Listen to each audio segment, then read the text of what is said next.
a que los estudiantes al egresar pues puedan concluir con una tesis la cual puedan en un corto tiempo obtener pues el grado y el título correspondiente a la carrera que han estudiado, ¿no? Y eso va a ampliar en la carrera que no va a decir de ustedes que están haciendo pues investigación, ¿no? Entonces, y conjuntamente con sus docentes y todo, ¿no? Todos los que son parte de esta carrera profesional que va avanzando muy bien en este proceso de acreditación, y esta capacitación va a contribuir en fortalecer pues más este proceso. Pues voy a dar por inaugurado este evento y los felicito por tan sabia decisión. Muchas gracias. Gracias, Magíster Vilma Rosario Cabillas Oropesa, directora de la Dirección de Evaluación, Acreditación y Certificación de la Universidad Nacional José Faustino Sánchez Carrión. Bien, continuando con nuestra programación del día de hoy, vamos a dar pase a la doctora Milagros Rosario Enríquez Suárez, directora de la Unidad de Evaluación para la Acreditación y Calidad Académica de la Facultad de Ciencias Sociales. Adelante, doctora Milagros Rosario Enríquez Suárez. Muy bien. Estimadas autoridades, muy buenas tardes. Estimados ponentes, colegas, alumnos que se encuentran en esta sala, en estos minutos para pronto a darse el inicio de esta capacitación que va a permitir, como su mismo nombre lo dice, fortalecer y generar esos nuevos espacios que se requieren ahora también para poder mejorar las condiciones de los estándares de calidad. Si bien es cierto, la investigación es uno de los fines de la universidad, pero ello no solamente avanza desde una perspectiva de una nomenclatura de lo que significa hacer investigación, sino también de fortalecer esas capacidades y también esas habilidades inherentes, lo que significa más aún cuando tenemos órganos rectores, y en este caso CINEACE, que permite a través de estos estándares ir mejorando esas condiciones que se requiere en toda formación profesional. Y en este contexto de pandemia, que necesitamos todavía más esos fortalecimientos, sobre todo y más aún en las ciencias sociales. Estamos enfrentando una situación que no es precisamente una de las mejores frente a este problema de pandemia. Entonces, esas capacidades nos van a permitir también poder contribuir en esa fortaleza de nuevas herramientas para poder alcanzar esos estándares. La sociología, que es una ciencia social, va a permitir precisamente encauzar este fortalecimiento y ser soporte de lo que significa hoy el desarrollo de las ciencias sociales con estos nuevos escenarios y nuevos contextos. Por eso felicitamos a la Escuela de Sociología, ¿no?, en este evento que se va a desarrollar en estas horas y que no solamente quede en un fortalecimiento de líneas generales, sino también en su implementación. Saludamos y felicitamos nuevamente también a todos los estudiantes por estar en esta actividad que va a permitir la mejora en el desarrollo de la ciencia. Gracias. Muchísimas gracias, doctora Milagros Rosario Enríquez Suárez, directora de la Unidad de Evaluación para la Acreditación y Calidad Académica de la Facultad de Ciencias Sociales. Bien, también tenemos la presencia de la decana de la Facultad de Ciencias Sociales, la doctora Eudocia Adela Camarena Lino, a quien damos también las palabras para que pueda participar de este importante evento que en conjunto las autoridades de nuestra Facultad de Ciencias Sociales vienen coordinando. Adelante, doctora Eudocia Adela Camarena Lino. Gracias. Tengan ustedes buenas tardes a las autoridades de la escuela, a la doctora Vilma Cabillas Oropesa, quien está presente en esta oportunidad, creo, en galardonando nuestra apertura de este evento, y también a la doctora Milagro Enríquez, quien es la directora de acreditación de nuestra facultad, y al director de la escuela, felicitándolo también por hacer en efectiva este tipo de eventos que en realidad no solamente es cumplir con una actividad, sino creo es parte de la motivación que debe impulsarse para seguir con el fortalecimiento de la investigación, la innovación en nuestra facultad y en particular en la Escuela de Sociología. Creo muy acertado el tema elegido y también estaba observando que es una capacitación con una investigación, un tipo de investigación cualitativa. Creo eso nos está haciendo mucha falta en las ciencias sociales. Nosotros también el trabajo social, el trabajo casuístico, el impulso de este tipo de investigaciones es más que necesario. Creo no solamente debemos hacer una investigación cuantitativa, sino también impulsar la investigación cualitativa, porque trabajamos con problemas sociales. No solamente es medir el número de pobreza o el número de niños desnutridos o población pobre, sino también analizar las raíces y causas de manera cualitativa. Creo en este escenario que nosotros nos estamos desempeñando como profesionales y como estudiantes en la interrelación docente-estudiante, creo tenemos que ir fortaleciendo de verdad el trabajo de investigación. La ciencia investigativa tiene que ser una acción permanente dentro de nuestra cátedra. Creo lo elegido por el equipo en esta oportunidad para la capacitación en la Escuela de Sociología es más que acertado. Yo lo felicito al colega director, a los colegas que están dentro del equipo de trabajo, de la evaluación de su currículo y todos estos aspectos relacionados al desarrollo de la disciplina, creo es meritorio. Por lo tanto, en calidad interina en este momento de la facultad, felicito a todos los colegas que esta actividad tenga mucha trascendencia en cada uno de los colegas docentes, quienes también están encargados en las asignaturas de investigación, metodología, y en cada uno de ustedes, que en esta oportunidad aprovechen estos espacios, no solamente para escuchar un conocimiento, sino para empezar a hacerlo, ¿no? Aprendemos haciéndolo. Entonces, creo ese es el mensaje de este espacio que van a recibir como capacitación y los felicito. Creo el día de hoy empezarán con estas actividades que luego al culminar tendrán sus efectos positivos. Muchas gracias. Muchísimas gracias a la doctora Eudocia Adela Camarena Lino, decana interina de la Facultad de Ciencias Sociales. Vamos a continuar con la programación. Invitamos al licenciado Mario Alcides Verano Conde, director de la Escuela Profesional de Sociología. Adelante, licenciado Mario Verano Conde. Gracias, profesora Rocío. Magíster Adela Camarena Lino, decana de la Facultad de Ciencias Sociales. Doctora Vilma Cabillas Oropesa, directora de la Dirección de Evaluación, Acreditación y Certificación de nuestra universidad. Muchísimas gracias por compartir con nosotros el día de hoy este evento y también por las facilidades que nos ha brindado para poder concretizar el día de hoy este fortalecimiento de capacidades a nuestros docentes. Doctora Milagro Enríquez Suárez, directora de la Unidad de Evaluación para la Acreditación y Calidad Académica de la Facultad de Ciencias Sociales. Gracias también por estar con nosotros. Bienvenida a la universidad después de varios meses que ha estado usted en otra universidad. Doctor Luis Alzamora de los Godos Urcia, gracias por también compartir y aceptar nuestra invitación para este evento que va a ser muy trascendental para nosotros. Estimados docentes, estudiantes, personal administrativo, todos ustedes tengan muy buenas tardes.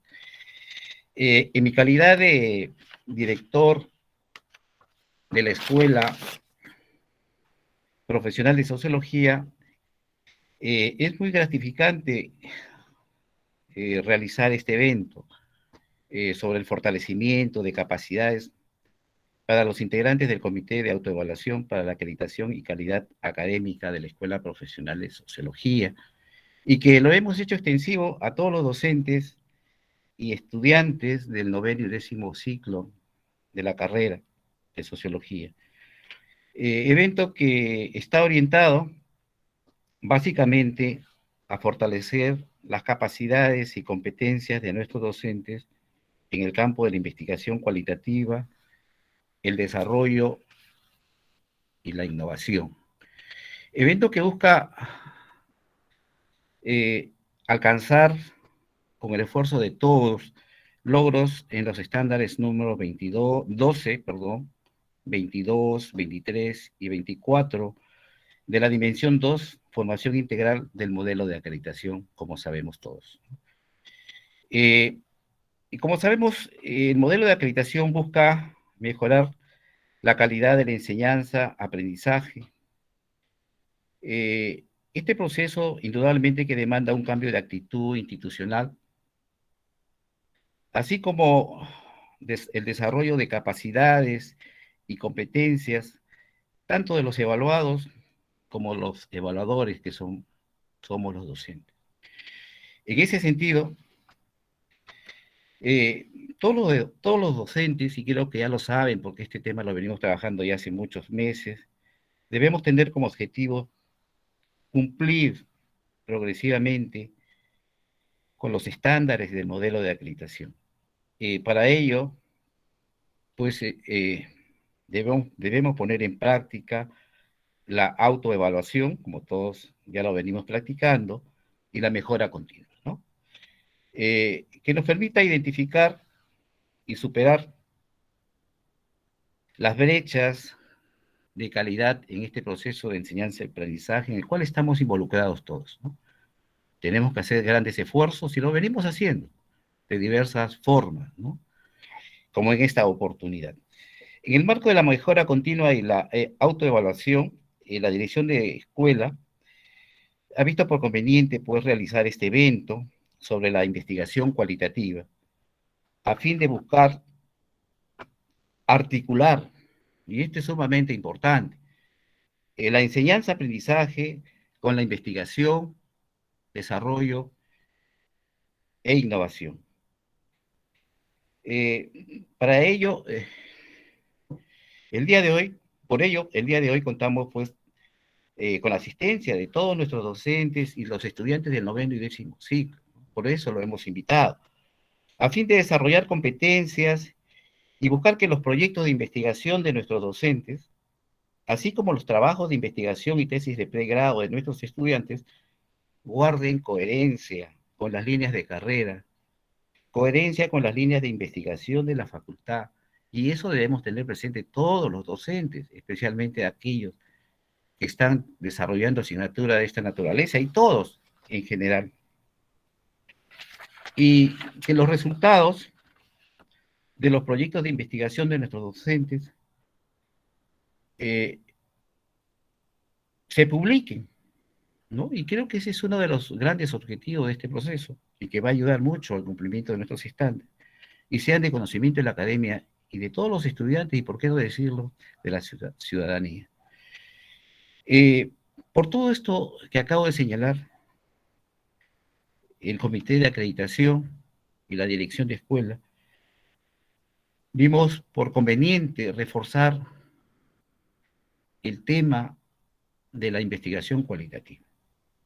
Por ello contamos el día de hoy con la presencia del doctor Luis Alzamora, quien le agradezco por compartir este evento sobre la investigación cualitativa, ¿no? El doctor Alzamora se ha especializado en el campo de la investigación cualitativa. Actualmente es docente en el doctorado de la Universidad Nacional Mayor de San Marcos. Ha laborado en el programa de maestría y doctorado de muchas universidades como Federico Villarreal, Ricardo Palma, Garcilaso de la Vega, a las peruanas. Ha desarrollado también diversas consultorías y ha participado en diversos proyectos de investigación en el campo de la salud y la educación. Asimismo, ha efectuado publicaciones diversas sobre sus investigaciones científicas. Su amplia experiencia, creo yo, en el campo de la investigación cualitativa creo que nos va a garantizar culminar con éxito dentro de las 6 semanas que tenemos pendiente este importante evento, que indudablemente, queridos docentes, autoridades, fortalecerá capacidades y competencias de todos nuestros docentes de la escuela en el campo de la investigación científica. Por eso yo los invoco a cada uno de ustedes a asistir a este evento que se hace con mucho esfuerzo de coordinación, no solamente de la dirección, sino de otros colegas y del comité de acreditación de la escuela, con el apoyo indudablemente de nuestras autoridades y de muy especial de la doctora Vilma Cabillas, que es la directora de la Oficina de Acreditación de la Universidad.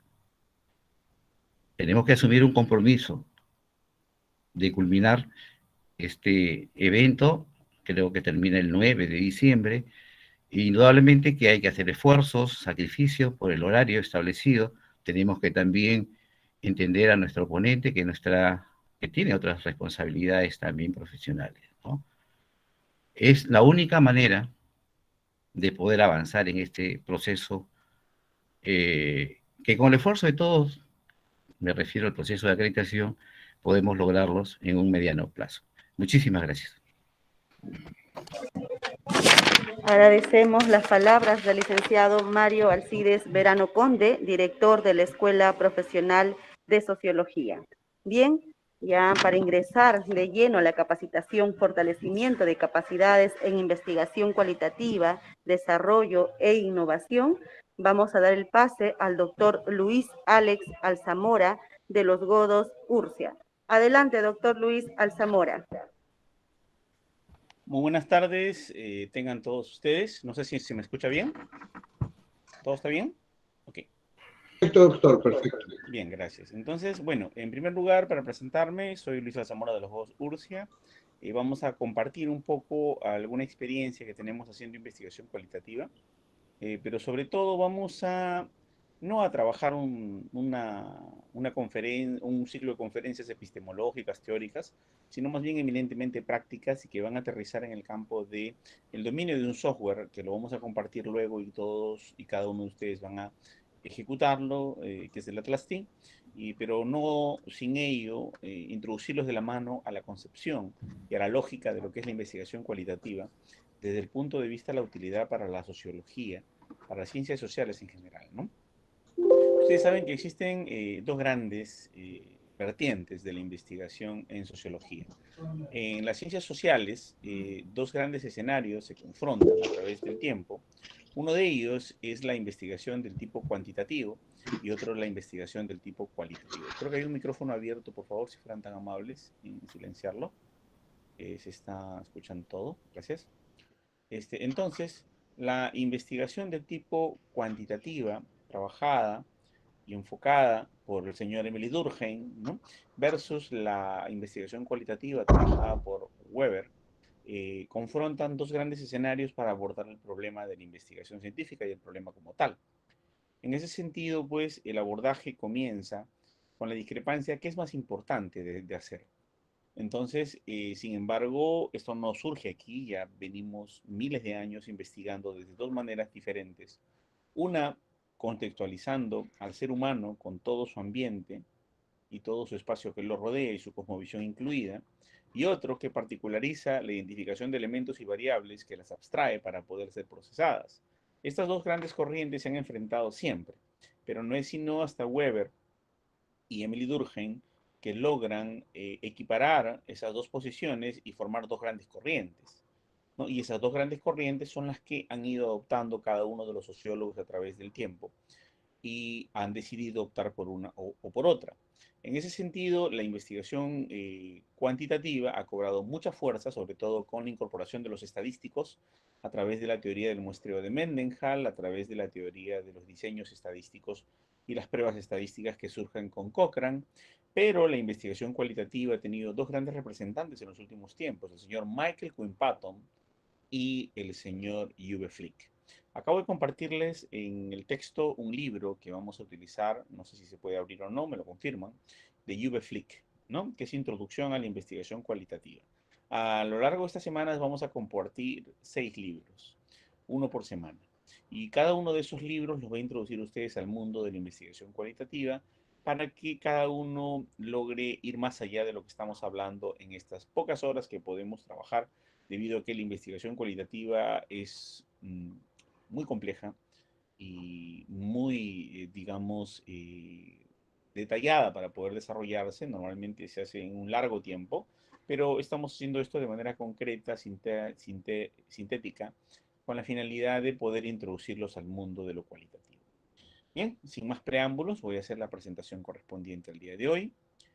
Y vamos a quitar la pantalla. Y ahora vamos a hacer la presentación que corresponde a la primera sesión, a la primera parte de esta sesión del día de hoy. Muy bien, vamos a hablar un poco de esto, luego vamos a tomarles un pretest, ¿no? Y luego posteriormente vamos a desarrollar y aclarar algunas dudas.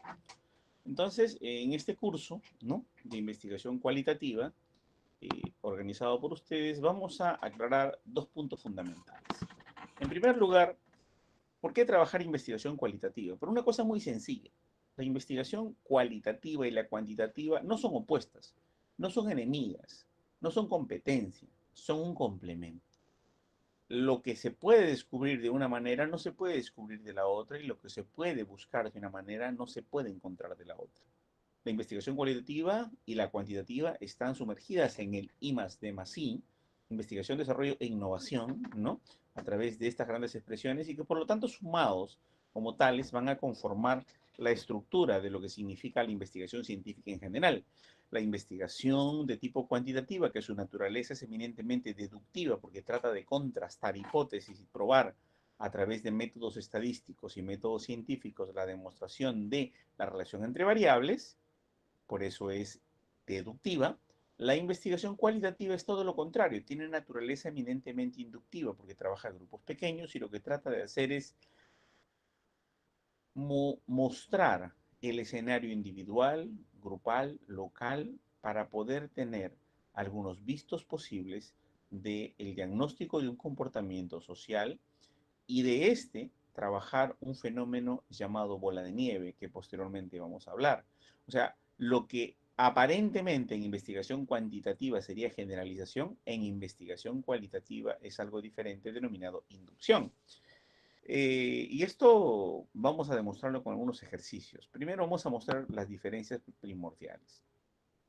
Si nosotros hablamos de la investigación cuantitativa, este es un proceso deductivo. Vas a deducir, responder y contrastar una hipótesis, porque vas a trabajar lo que encontraste en una muestra. Cada unidad de muestreo que cumple los criterios de inclusión, exclusión y eliminación debiera tener el mismo comportamiento y relación de variables. Por lo tanto, es un proceso deductivo. Emplea la estadística, los números, para poder contrastar la respuesta a una hipótesis, trabajando de Student cuadrado, regresión lineal, correlación de Spearman, ¿no?, regresión logística, análisis de varianza, análisis discriminante, tablas de mortalidad, Kaplan-Meier, etcétera, ¿no? Es objetivable la cuantitativa porque lo que trata de hacer es identificar aquellos aspectos medibles y aquellas situaciones que yo puedo abstraer como hechos, y esa abstracción poder procesarla. Por ejemplo, de una persona saco la edad, de una persona saco su sexo, de una persona saco su estado civil. Sin embargo, no nos importa el contexto, solo características que pueden abstraerse. Permite formar una tesis, y ojo, que una tesis no es un documento de 200 páginas. Una tesis es una contrastación de una hipótesis desde el punto de vista estadístico que se hace con la dosimasia. En esa ponderación de la variable independiente con la dependiente para hacer esa dosimasia, que es una sola página, es lo que se le denomina tesis. Que tiene 100 a 200 páginas que lo puedan acompañar para llegar a esa conclusión, es otra cosa. Pero esto es lo que arrojaría la investigación de tipo cuantitativa. Mientras que la investigación cuantitativa también analiza solamente superficialmente la realidad. Quiere decir que no se mete en un análisis contextual, en un análisis profundo. No indaga más allá del quehacer, no indaga más allá de una condición natural. Los datos son expresados a manera de números, a manera de porcentajes, frecuencias, modas, medias, medianas, ¿no?, kurtosis, suavizamiento, boxplot, box and whisker plot, Stiam lift, ¿no?, y todas las características, como por ejemplo los valores outlier, far outlier, ¿no?, los valores offside en lo que es el análisis exploratorio de datos. Y trabaja obviamente con valores grandes o grandes grupos como muestras, que tienen que ser representativas, que tienen que ser homogéneas y que tienen que ser aleatorias, que representen a la población, del cual se sacó la cantidad muestral para deducir una investigación cuantitativa. Por otro lado, la investigación cualitativa es su complemento. No hablemos de antónimo, enemigo, opuesto. Hay gente que dice la investigación cualitativa vale, otros dicen que la investigación cuantitativa vale, otros dicen que la investigación quali es ciencia, otros dicen que no, otros dicen que la cuanti es la ciencia. Existe una pugna, pero no debe ser una pugna, debe ser un complemento. Entonces, el proceso de investigación cualitativa, oje, podría ser una sola persona, podría ser un solo individuo, podría ser unos cuantos individuos o un grupo de ashanincas o un grupo de estudiantes universitarios con una conducta particular. Y esto de allí cogemos el modelo imitativo en bola de nieve y vemos que esa conducta o comportamiento se va transmitiendo, imitando, imitando, imitando. Por eso que es importante el contexto. Por ejemplo, el uso de los pantalones, el uso de la ropa, el uso de la forma de vestir, de la música de hoy, no es otra cosa que procesos inductivos cualitativos. No podemos hablar de generalización, estamos hablando de contextos, estamos hablando de individuos que viven bajo un contexto social. Y obviamente la forma, cómo se relacionan, cómo conversan, cómo dialogan, cómo interactúan, cómo escuchan música, cómo bailan, cómo se divierten, cómo sacan una cita, cómo hacen todo, es un proceso de inducción, de imitación de grupos, de individuos, de sociedades a sociedades. Y ese proceso no es generalización, no es estadístico, es eminentemente cualitativo. Por lo tanto, no es que sea algo desordenado, aquí emplea la lógica, porque cuando utilizamos el Atlas T, el Endograph, el NAV o el NUTIS o cualquier otro software para procesar, utiliza escalas lógicas, utiliza la consecuencia, ¿no? Utiliza P, entonces Q, ¿no? Entonces R, P y Q, el O, la unión, la intersección, los intervalos, la lógica, la causalidad, ¿no? La asociación. Sin embargo, es una asociación lógica, no es matemática, no es numérica, no es estadística, no es promediable, es categórica. Por eso la gran diferencia y el rechazo de repente por algunos profesionales que no están empapados de este tema. Por lo tanto, es subjetiva, pero acá hay que entender esto de acá con pinzas, por favor. Y valiéndose de lo subjetivo, hay personas pues que se aprovechan de la investigación cualitativa para plasmar su entera opinión sobre un hecho y luego de plasmar su entera opinión sobre un hecho, le dan pues un disfraz de subjetividad y lo que hacen es una distorsión de la realidad. Cuando me refiero a subjetividad es que, por ejemplo, si 5 profesores de aquí en la sala realizan una investigación cualitativa, hacen grupos focales, realizan entrevistas en profundidad, cada quien lo va a hacer de manera diferente. Sin embargo, va a abordar las mismas categorías, va a abordar las mismas dimensiones, va a abordar los mismos elementos de la pregunta de investigación, pero cada uno va a tener diferente forma de preguntar, diferente forma de transcribir, diferente forma de poder generar una discusión, un grupo focal, una entrevista en profundidad, una entrevista grupal. Por lo tanto, cada uno al tener su propio estilo, su propia forma de transcribir, su propia forma de hablar, interactuar, motivar a la gente para que participe en un grupo focal, eso lo hace subjetivo. No el hecho de que caprichosamente nosotros distorsionemos la realidad. No se refiere a ese tipo de subjetividad. Es más, eso no se llama subjetividad, se llama fraude. Cuando hablamos de subjetividad, hablamos de cada quien hace su clasificación, ordenamiento y organización de la información. No la distorsiona, no la malinterpreta, no la manipula, no la hace quedar mal. La transmite tal cual la población la refiere o los entrevistados la refieren. Es por eso que incluso cuando hacemos una transcripción de un audio, tiene que ser literal.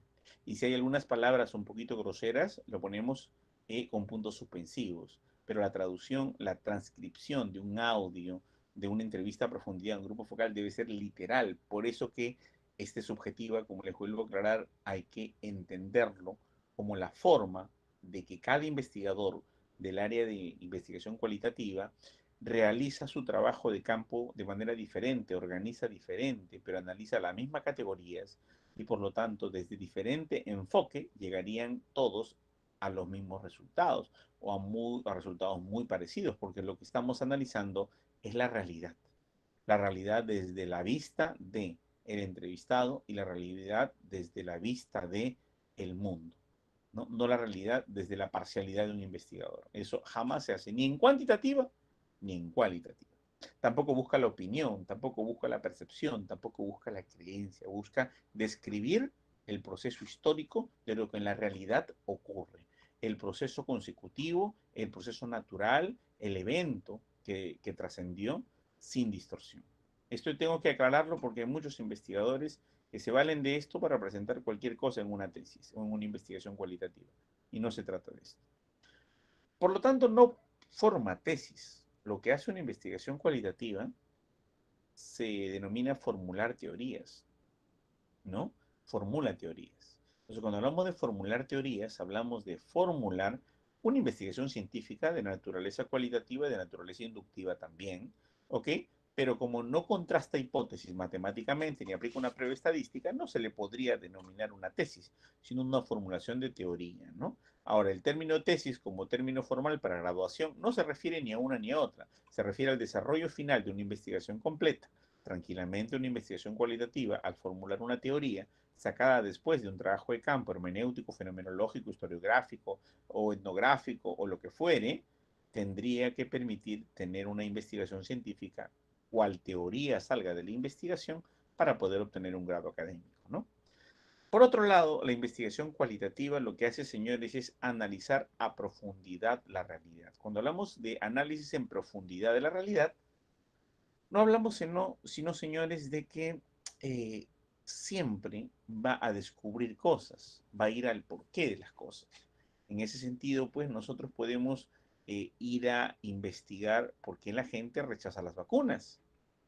Y, por ejemplo, podemos encontrar diversas explicaciones. Y encontramos un grupo de personas que nos refiere a rechazar las vacunas porque ha conocido un familiar cercano que ha muerto después de la primera dosis. Como muchas personas han podido vivir una consecuencia parecida, entonces, pero preguntamos, ¿y por qué? ¿Y qué hizo? ¿Y a dónde fue? ¿No? Y repreguntamos hasta dar con la verdad, ¿no? Entonces, esto analiza en profundidad la realidad. O podemos encontrar, por ejemplo, que una cultura de la tierra andina rechace los servicios de salud del Ministerio de Salud. Y, por ejemplo, le preguntamos, ¿y por qué los rechaza? Bueno, en primer lugar, porque acá te pueden responder, ¿no? Vienen con el color de muerte. Y uno le pregunta, pero ¿cómo así llegan con el color de muerte? Es que llegan todo con la posta blanca y con la ambulancia blanca y el médico de blanco. Y acá nosotros enterramos a nuestros muertos en sábanas blancas y en ataúdes blancos. Aquí en la sierra, el blanco es muerte. Ah, muy bien. Entonces encontramos un hallazgo nuevo, descubrimos una realidad. Por lo tanto, para descubrir cosas tenemos que hacer un proceso de investigación cualitativa. En una cuantitativa demostramos cosas, ¿no? Entonces, aquí y preguntamos si el por qué y el por qué y el por qué. Y vamos a los médicos que están en una posta, en un centro de salud, y le decimos, oiga, ¿y por qué usted no sale a visitar a la gente? A trabajar con ellos. Bueno, porque nosotros tenemos que atender aquí, tras un escritorio. Ellos tienen que venir. Pero si no vienen, no importa, nuestra misión es estar tras el escritorio y esperar que vengan. Entonces, y le preguntamos, ¿pero por qué es así? ¿Y por qué es así? ¿Y por qué tiene que ser así? Porque mire, doctor, si yo me salgo y viene a la supervisión y no me encuentra, dicen que no he venido. Yo no puedo ir a hacer visitas. Por más que quiera, la gente se puede morir en el campo, pero si no estoy en mi puesto de trabajo, me sancionan. Entonces hay un porqué, de un porqué. Al inicio podríamos pensar que el médico, pues, es una persona irresponsable, una persona que no quiere salir al campo, pero luego analizamos y encontramos, pues, la razón de ser del motivo por el cual está ocurriendo eso. ¿Se dan cuenta? ¿Ok? Entonces, señores, también decimos que emplea categorías. Cuando decimos que emplea categorías, significa que emplea palabras, discursos, frases, oraciones. No emplea números bajo ninguna circunstancia. No le importa la estadística, no le importa la matemática, no le importa la frecuencia, por lo tanto carece de hipótesis. Trabaja de pequeños grupos. Profesor, pero si carece de hipótesis, entonces, como te piden en la guía de la escuela de posgrado o la escuela de pregrado o la guía de proyectos y tesis que tenga hipótesis, entonces no puede ser mi tesis ni para pregrado ni para posgrado porque ahí nos pide hipótesis. No, porque simplemente donde te pide hipótesis, capítulo, ¿no? Dice hipótesis, se le pone por tratarse de una investigación cualitativa, carece de hipótesis. Eso no es un esquema, señores, es una carta de navegación, una guía, no es una camisa de fuerza. Por lo tanto, puede encajar cualquier posibilidad, ¿no? Entonces, emplea categorías, emplea palabras, emplea frases, emplea discursos, emplea audios, emplea imágenes, videos. No trabaja básicamente con datos numéricos. Y siempre se enfoca, señores, en trabajar pequeños grupos. Cuando nosotros hablamos de pequeños grupos, estamos hablando, ¿no?, de hasta una persona, ¿ok? Como por ejemplo la entrevista a Alberto Fujimori en 36 citas o reuniones, dentro de las cuales pues un investigador de una universidad aquí en Lima está haciendo una biografía para graduarse de maestro en sociología, ¿no? Simplemente grupo, una sola persona, y se hace la historia de vida, ¿no? Pero esta persona tiene que ser algo, ¿no? Representar algo, ya sea algo bueno, algo malo, algo feo, tiene que tener una magnitud y un impacto muy importante, ¿no? Entonces, pero puede ser también, digamos, como el trabajito que hicieron de los hermanos Flores, creadores de Top y Top. Hay una tesis también sobre los hermanos Flores, de Top y Top, que son 7 hermanos, trabajados bajo la figura de un patriarca, que hicieron de un pequeño negocio en Gamarra un gran emporio nacional y transnacional de alta rentabilidad y de emprendimiento que nace desde abajo. También hay una tesis sobre la biografía de los dos hermanos, Eduardo y Miltañaños, ¿no?, sobre el crecimiento, inicio y desarrollo de la Cola Real. Existen también, por ejemplo, una biografía, una historia de vida que se está haciendo sobre los comandos Chavín de Huántar, que hicieron la lucha antiterrorista, y así, son grupos pequeños, ¿no? Son grupos pequeños. Y eso, por ejemplo, están que entrevistan a los comandos Chavín de Huántar sobrevivientes de la intervención en la Embajada del Japón, ¿no? Entonces, y así, señores, podemos tratar diferentes tipos de temas. No hay una muestra mínima, no hay un desarrollo del tamaño muestral como en la cuantitativa. Aquí lo que importa es responder la pregunta de investigación, responder, ¿no?, a, a una interrogante, ¿no? Responder y descubrir qué es lo que está ocurriendo. Por lo tanto, es un proceso eminentemente inductivo. Muy bien. Entonces, acá vamos a profundizar, sí, la diferenciación de cada uno de ellos en más detalle, cuya finalidad de este tipo de diferenciación es obviamente meternos al mundo ya cuantitativo y indicarles a todos ustedes que no es otra cosa que el complemento de lo cuantitativo, no el opuesto ni el enemigo. Por ejemplo, cuando hablamos de la investigación cualitativa, señores, ya puntualizando aquellos atributos o características más puntuales, decimos que es inductiva. De un solo caso, Alberto Kenya Fujimori, un solo presidente, podemos inducir muchas cosas. Podemos sacar algunas conclusiones importantes del trabajo de investigación y podemos decir cuando un presidente pasa de 15 años, ¿no? Toma cierta naturaleza, digamos, dictatorial, tiene cierto control sobre muchos medios, logra desarrollar cierta conducta, cierta característica, cierta forma, cierta manera de entender el mundo con una cosmovisión diferente, lleno de poder, tomando decisiones quizá inadecuadas, ¿no? Entonces, y eso lo podemos ver analizando solamente su biografía, ¿no?, entrando a esas entrevistas o observando a nivel de imágenes televisivas el desarrollo de su gestión, ¿no? Pero, por ejemplo, y basta uno para saber cómo ocurre. Aquí, por ejemplo, para aquellos que son algo opositores de la investigación cualitativa, en el año 1990 había un delincuente muy reconocido, muy famoso en Lima, que se llamaba Canevo. Ese delincuente Canevo era una persona que si te robaba, primero te disparaba o te apuñalaba, y luego te robaba.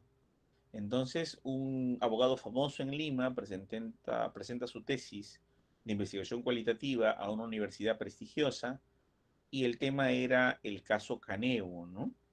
El signo y el símbolo de la maldad y la violencia. Bien interesante este tema de investigación cualitativa. Obviamente se lo rechazaron y él pues impugna este rechazo hasta posteriormente, después de 3 años de lucha, el tema y proyecto de tesis es aprobado. Este trabajo pues ameritaba 24 entrevistas en la cárcel a este peligroso delincuente. Cuando termina de procesar la información y realiza su tesis, uno de los jurados, igual que no estaba de acuerdo, le refiere, ¿no? Usted ha analizado la historia de un psicópata, una persona que lo tiene que trabajar la psiquiatría. Usted es abogado, no es un psiquiatra. Yo no voy a aprobar la tesis, bueno, fue aprobada por mayoría, no por unanimidad, debido a que no me convence el argumento de que un caso psiquiátrico sea motivo de investigación. Ese señor está loco, es un orate, y como orate no puede inferir o no puede trabajar productos importantes de este tipo de delincuente. Bueno, el tesista, cuyo nombre es muy famoso y de repente ya conocen quién es, porque su tesis es bien famosa en el medio, responde, eh, en el futuro, quizás 5 o 10 años después, los delincuentes pueden trabajar una conducta imitativa. Quizá en algún momento, en algún recóndito lugar del Perú, algún delincuente primero apuñale antes de robar un celular, primero dispare antes de robar un auto. Quizá ese mundo utópico, fantasioso de la violencia, que quizá no está cercano y es un imaginario social con este señor Canevo, que quizá algún día alguna persona pueda imitarla y generar un efecto inductivo. El presidente del jurado totalmente contrariado, totalmente ofuscado e incómodo con esa aseveración de esa respuesta, se sienta muy molesto y al momento que le dan el grado hace un comentario. Jamás en el Perú habrán delincuentes como Caneo. El delincuente jamás disparará primero antes de robar. Jamás apuñalará antes de algo porque el delincuente vive del delito y no va a arriesgarse a otros tipos de delitos que incluyen la peligrosidad del ataque a la vida. Por lo tanto, eso no va a ser posible. Y bueno, señores, ustedes acaban de verlo hace muy poco y seguimos viéndolo. Hoy en día, este señor tesista, ¿no? Tiene razón, porque analizando solo un caso, Canevo, un solo caso, generó pues una imitación en varios delincuentes de la época, y esos delincuentes de la época generaron imitación en otros delincuentes más adelante, y esos delincuentes generaron otra imitación en futuros delincuentes, ¿no? Y salieron ramas como Gringallo en el sicariato, y diferentes otros tipos de delincuentes, Momón, Giuseppe Giovanni, toda una serie de ejemplos negativos que fueron imitándose poco a poco y que de alguna manera pues iban incorporando a la sociedad negativa, delictiva, la imitación de un ejemplo inicial que era el caso Canevo, ¿no? Miren, como un solo caso puede producir lo que le llama el señor Juve Flick efecto dominó. Una sola ficha dominó puede originar la caída de toda la serie de fichas de dominó hasta poder terminar por completo con todos los dominós, ¿no? El efecto dominó, o lo que le llaman el efecto bola de nieve, puede surgir desde un solo caso. Miren, el primer caso de corrupción a nivel presidencial fue del señor, si no me equivoco, del presidente de Acción Popular en su época, que salió con la página 11, ¿verdad? Y bueno, fíjense cómo fue el efecto dominó. Creo que todos los presidentes de ahí en adelante lograron tener vistos de corrupción a nivel del proceso de la construcción. Y quizá podría tener esto que ver con la ética, quizá podría tener esto con el comportamiento imitativo social, según Mendenhall, quizá podrá esto tendría que ver con el embriagamiento del poder. No lo sabemos, habría que hacer muchas investigaciones cualitativas para ver por qué un solo caso puede generar un efecto dominó tan grande, tan importante, tan impactante, tan imitativo, pero no generalizable, ¿eh? Porque no es estadística, señores, es imitación social. Y miren, es por eso que es valioso, importante trabajar el método cualitativo, porque 1, 4, 5, 10, 15 casos podrían trabajar ¿no? Un efecto dominó. A esto se le llama el método inductivo. Sin embargo, en lo cuantitativo, el método se llama deductivo, porque de lo que se trata de aquí básicamente es eh, extrapolar los hallazgos de los odds ratio, riesgos relativos, riesgos atribuibles, razones de momios o razones de Barlow de ventajas calculadas en una población para poder trabajarlas a nivel individual de cada unidad de muestreo. Quiere decir que, por ejemplo, yo tengo una razón de Barlow de ventaja de 16, por decir, de hogar pobre y delincuencia. Significa esto que 16 personas que vivieron en hogares pobres fueron delincuentes versus una que no vivió en hogar pobre y fue delincuente. Por ejemplo, tenemos un razón de Barlow de ventajas de 16.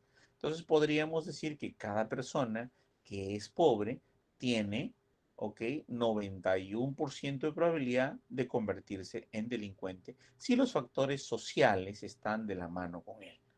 Pues obviamente son conclusiones de diferente calibre, porque aquí lo que hacemos es calcular un valor de odds ratio, un valor riesgo relativo, un valor riesgo atribuible, un valor razón de momios, un razón de valor de ventajas, y trabajarlo de la conclusión muestral a individualizar la unidad de muestreo y decir que tú tendrías tal posibilidad. Es como el asunto del cáncer, ¿no? Decimos que una persona que fuma tiene 32% de probabilidades de hacer cáncer versus una que no fuma y tiene la probabilidad de hacer cáncer. La probabilidad es de 32-1. Entonces podemos decir, si tú fumas, ¿no? Como trabajamos la proporción de 32-1, hacemos regla de 3, convertimos esto en probabilidades. Si tú eres un fumador, ¿qué significa esto? Fumar una cajetilla de cigarrillos por día, por lo menos 5 días a la semana, por lo menos 10 años, tendrías la probabilidad del 91% de posibilidades en ti de tener cáncer de pulmón. Entonces, esto es otra naturaleza, otra cosa. De eso no se trata y por ese lado no queremos investigación cualitativa. Además, no se va a cumplir de la misma manera porque es un proceso imitativo, es un proceso que va yendo por imitación y fenómeno de copia social, ¿no? Y este es un fenómeno deductivo. Sin embargo, tiene que mucho que ver aquí en el centro la teoría de Mendenhall. La teoría de Mendenhall dice, la biología imita la biología, la química imita la química y la conducta imita la conducta. Entonces Mendenhall dice, ¿no? Si te sacan sangre del brazo y te declaran VIH-Sida, cuando te sacan sangre del pie, también vas a tener VIH-Sida. Te sacan sangre de la oreja, también vas a tener VIH-Sida, porque hay como una especie de mezcla de todos los componentes sanguíneos en todo tu cuerpo y hay una imitación biológica. Si tú coges una muestra de un cerro y te vas 3 metros a la derecha, a la izquierda, arriba y abajo, los componentes químicos de las piedras del cerro van a ser muy similares. Ahora, Mendenhall dice lo mismo con respecto a la imitación social, siendo estadístico. ¿Eh? Dice, las personas imitan el comportamiento. 99.8% de las personas imitan a su contexto. Si son profesionales, imitan su profesión. Si son de un oficio, imitan el comportamiento, la conducta y la generación del oficio. Porque además es parte de la socialización, porque aquel que no los imita se le denomina desadaptado social. En ese contexto, la imitación social es fundamental y 99.8% de todas las características de cada grupo social son imitativas. Por lo tanto, por eso que la encuesta generaliza la población y la población generaliza el universo. Por lo tanto, la estadística sirve. Por lo tanto, la estadística no solo se aplica en peces. Por lo tanto, la estadística también se aplica en humanos, porque hay un proceso de imitación social. Tal cual la estadística sirve para lo cuantitativo, tal cual lo cualitativo sirve para los humanos también. Porque así como hay una conducta de imitación social con respecto a parámetros comunes, generalizables, idiosincráticos, globales, como por ejemplo entrevistamos 800 personas y sabemos 4 millones por quién votó, entrevistamos a 2.000 personas y sabemos 16 millones por quién votó, igual en el método cualitativo, sino que desde otro contexto, yendo a profundizar otro tipo de categorías. Un pequeño fenómeno, un gringallo tiene imitadores, un canevo tiene imitadores, un presidente tiene imitadores, un congresista tiene imitadores, un alcalde tendría que tener imitadores, y así sucesivamente. Por eso que la investigación cualitativa es valiosa desde un caso hasta varios casos. Muy bien, entonces pasamos al segundo punto. ¿Qué es lo cualitativo entonces? Es un proceso de fenómeno y comprensión. Por lo tanto, lo que me interesa a mí es entender qué es lo que está ocurriendo y comprenderlo en su profundidad. O sea, lo que me interesa a mí es entender qué es lo que está pasando y por qué está pasando dicho fenómeno. Mientras que en lo cuantitativo lo que nosotros trabajamos es positivismo lógico, quiere decir contrastación de hipótesis, ¿no? Contrastación de hipótesis, el positivismo lógico. Entonces, cuando hablamos de positivismo lógico, hablamos de utilizar la prueba estadística para aceptar o rechazar la hipótesis nula. Tenemos la hipótesis alterna, hacemos la negación de la misma, tenemos una hipótesis nula, y esa hipótesis nula nos va a indicar y nos va a decir que cuando lo metemos a una prueba estadística, ya sea chi cuadrado, TestStudent, regresión lineal, ANCOVA, NOVA, ¿no? Kaplan-Meier, ¿no? Kolmogorov-Smirnov o cualquier prueba, me va a decir si rechazo la hipótesis nula, logré comprobar mi hipótesis de investigación. Si acepto la hipótesis nula, lograré rechazar mi hipótesis de investigación. Entonces lo que trata de hacer es trabajar positivismo, trabajar conformación, confrontación y contrastación de una hipótesis, ¿no? Es totalmente distinta a la quali, que es fenómeno y comprensión. La cualitativa lo que trata de hacer es descubrir.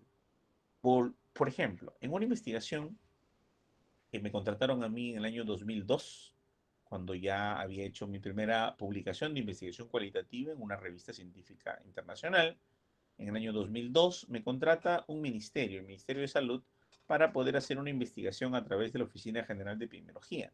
En esa época, lo que ocurría era que las mujeres fallecían dando a luz en sus casas en la sierra y no querían ir a atenderse a los centros de salud ni a las maternidades. Y había un rechazo terrible. Cuando yo fui a hacer la investigación para poder hacer la entrevista, pasaba algo curioso que a mí me impactó de sobremanera. Llegábamos nosotros con un carro de la policía o un policía de la zona, ¿no? Eran águilas negras, ese tipo de especialidades que no conozco bien, ¿ok? Bueno, pero iban con camuflaje, ¿no? Y iban con la técnica de enfermería, la obstetricia y nosotros los investigadores para aplicar la entrevista a las personas, ¿no? Entonces, vamos a una casa donde una señora está gestando y no abren la puerta. El policía dice, no, no se preocupe, igual va a salir a responder la entrevista. Y pateó la puerta y la abrió. Luego entró y la sacó a la señora de debajo de la mesa, escondida y ocultada. Y yo me quedé impactado. ¿Por qué la señora se había ocultado debajo de la mesa, había trancado su puerta y había tenido que derribarla el personal de la policía para poder ser seguida para el control del embarazo? ¿Qué estaba ocurriendo? ¿Qué tan mal podía ser el sistema de salud? Ahí nada más los resultados cualitativos me fluían en la mente, caían lluvias de imágenes. El imaginario social para mí era desastroso. Decía, ¿qué tan malo puede ser el servicio de salud para que la gente huya, se esconda? ¿Cuál narcotraficante, cuál delincuente, cuál subversivo? ¿No? Entonces, bueno, la sacaron a la señora debajo de la mesa. La señora fue llevada, pues, a la sala de su casa. Pasa el personal de VEA, de Vigilancia Epidemiológica, se siente el policía con su AKM, ¿no? En la puerta, y nosotros asustados pasamos a hacer la entrevista. Y una de las cosas que preguntamos es a la técnica de enfermería que estaba ahí, ¿qué pasaba? Que era la encargada de vigilancia epidemiológica. No, me dice, acá acá las personas no valoran su control del embarazo. Acá las tenemos que llevar a la fuerza a controlarse el embarazo, porque tenemos muertes maternas y no podemos permitir que haya muertes paternas. Así que a las personas, las gestantes, se le ubica con radares y viene la ambulancia, viene el personal y la saca de sus casas, si posible la internan en el centro de salud para que den a luz allá, porque no podemos permitir más muertes. Y yo le digo, ¿pero usted cree que la gente desea morirse dando a luz? Supongo que no, pero rechaza el servicio de salud. ¿Le han preguntado a ustedes a la gente por qué rechaza el servicio? No. Y entonces, ¿cómo toman medidas sin saber la causa?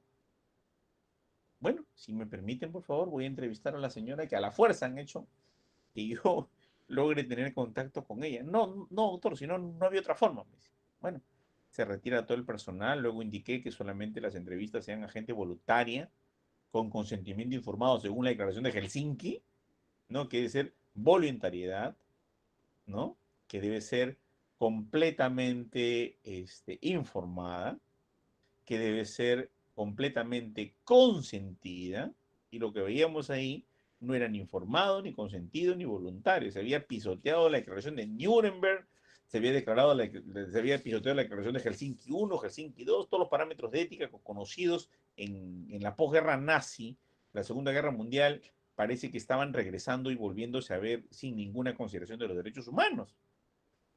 Bueno, entonces de ahí solamente se entrevistaron gente voluntaria. Obviamente me quedé muy impactado con esa escena que hasta ahora la recuerdo y la tengo bien remarcada, pero el punto era preguntarles por qué.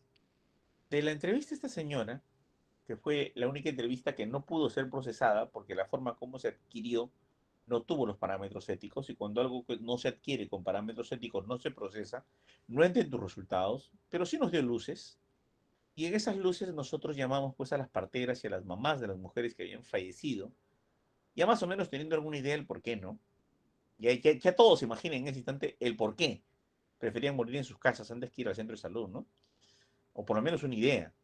De repente el trato, ¿no? O alguna cosa de esas. Entonces, bueno, hicimos grupos focales con las parteras, reunimos 8 parteras en 4 reuniones de 5 días, ¿no? De 8 parteras y 2 de 10, una de 7 parteras, ¿no? 4 grupos focales. Luego hicimos entrevistas a esposos, mujeres fallecidas y mujeres, que diga, madres de mujeres fallecidas y mujeres sobrevivientes. Y como resultado, pues encontramos algunas conclusiones muy importantes, ¿no? La gente en la sierra se muere por vergüenza. Primera causa. Quiere decir que a la hora de atenderles el parto, el personal de salud atiende como si estuviera en la costa. Y en la costa hemos perdido un poquito en la conservación del pudor con los años, porque la atención médica es más valiosa que el pudor, es más importante, y hemos tomado esa conciencia. Esa conciencia nos ha tardado más de 200 años evolucionarla y comprenderla. Entonces, pero en la sierra la gente vive todavía con sus parámetros y paradigmas clásicos y tradicionales. Por ejemplo, el hecho de que las vean desnudas a las personas es un poco complicado. La desnudez para ellos no es tan similar como la desnudez en nosotros en nuestra cosmovisión de la costa. En su comprensión de ellos es otra visión. Y por lo tanto el hecho que las desvistan y les pongan una bata y las expongan permanentemente a exámenes era una cosa que ellos relacionaban como una actitud vergonzosa. Otra de las cosas que sale de esta investigación es que prefieren las mujeres morirse en sus casas, donde están abrigaditas, antes que morirse de un mal aire, ¿no? En el centro de salud o en la maternidad. ¿Por qué? Porque ahí atienden, doctor, con las ventanas abiertas. Y cuando atienden el parto con las ventanas abiertas, le puede dar un mal aire a mi hija que ha muerto aquí en casa, pero se murió porque Dios quiso, no por un mal aire, o puede morirse mi nieto, o sea, el bebé. Entonces aquí en la casa Dios lo manda, allá no, el mal aire es terrible. Y allá atienden con las ventanas abiertas. Yo no lo voy a exponer a ninguna de mis hijas ni mis nietas a que den a luz allá, porque allá no saben cómo prevenir un mal aire. Miren el concepto del mal aire, que nosotros ni enterados ni lo concebíamos, ni teníamos idea, para ellos es fundamental, ¿no? O sea, el hecho de que nosotros atendamos, el personal de salud occidental atienda con las ventanas abiertas, es mortal para ellos. Ellos se cuidan de los malos aires, se abrigan bien, y en su manera de entender el mundo y de creer en el mundo, pues lo que hacen es cuidarse y abrigarse. Bueno, entonces el mal aire era una segunda causa, la primera causa la vergüenza, la tercera causa, ¿no? Doctor, además las hace empujar echadas. Una partera se para y me dice, doctor, ¿usted lo han operado una vez? Sí. Y yo, ¿cómo iba al baño? Con dolor y todo, así se me abra la herida, caminando con mi suero al baño. Sí, no, doctor. ¿Y por qué a nuestras hijas las hacen dar cuando paren a sus guaguas, les hacen dar su parto echada? ¿Por qué echada? Si las necesidades fisiológicas no se puede echado, uno se va al baño. Imagínese, puede parir un niño. Aquí en la sierra se para el niño sentado en cuclillas, ¿no? O arrodillada. Así no. Entonces nuestras hijas sufren. Lo que es 2, 3 horitas nomás para que den a luz rapidito, rapidito, rapidito. Ahí pues las tienen días, horas con medicina, complicando, maltratando. Y esas cosas no son de médicos buenos. y vemos que allá las agreden, ¿no? Y les gritan, pujan. Acá pues con cariño, la comadre viene, la partera, a preparar su caldo de gallina negra. Con cariño le da de comer para que salga la guagua, ¿no? Atiende a la familia, cuida a los hijos, abrigaditos acá todos con la leña. Y allá pues todo frío el ambiente. Entonces, miren cómo la gente se nos muere por no entender la cosmovisión de ellos. Simplemente porque este proceso de descubrimiento no se dio. Y a nadie le interesó descubrir por qué se muere la gente en la sierra. Cuando me llaman a hacer esa investigación es porque había una emergencia nacional. De ya la tasa de muerte en la Libertad para hacer esa investigación estaba por encima de la tasa de muerte de Ghana, de Gambia y del Congo belga. Pues estamos por encima de 750 muertos por 100.000 nacidos vivos. La tasa más desastrosa del mundo, ¿ok?, de Sierra Leona, era equiparable a Huamachuco y Santiago de Chuco en la Libertad. O sea, era fatal la tasa de muerte. Entonces, obviamente, se asustan y dicen, bueno, todas las investigaciones cuantitativas que tienen hipótesis, que se mueren por falta de carretera, se mueren por falta de luz, se mueren por falta de médicos, se mueren por falta de enfermeras, se mueren por falta de sangre, se mueren por falta de medicamentos, se mueren porque no han estudiado, se mueren porque no han ido a la universidad, se mueren porque no tienen control del embarazo, se mueren porque no tienen esto. Todo fracasó. Pues había que preguntarse realmente por qué se mueren. ¿Por qué la gente y era algo bien simple, ¿eh? Ni teníamos que viajar a la sierra. Bastaba con preguntarle a alguna persona que ha bajado del Ande a la costa y conversar con ellos. Largo y tendido, 3 a 4 horas. Y luego a otra, y a otra, y a otra, y a otra. Y a entender cómo evoluciona el proceso de su cosmovisión. Ir más allá de las variables, ir más allá de la estadística, ir más allá de las mediciones cuantitativas, ir más allá de los números.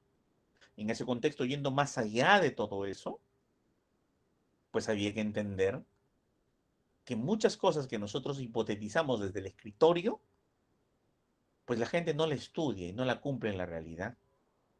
La gente vive en la realidad como coexiste en su realidad.